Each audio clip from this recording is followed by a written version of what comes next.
Hello, in front of me I have Garmin Forerunner 935 and I'm gonna show you how to enable and how to disable the Do Not Disturb mode on this watch.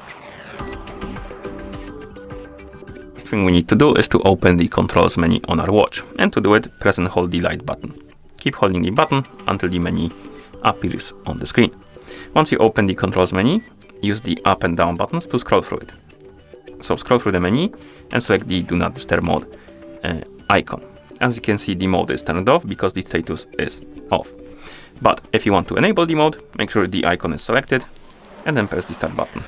The icon will change the color and the status will change to on. And of course, once you enable it, you can press the back button to go back to watch face. And if you want to disable the mode, open the controls menu, select the Do Not Disturb mode icon and press the start button to switch it off. As you can see, the status is off and the icon changed the color back to gray.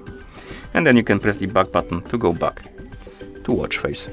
And that's how you enable and how you disable the Do Not Disturb mode on this watch. Thank you for watching. If you found this video helpful, please consider subscribing to our channel and leaving the like on the video.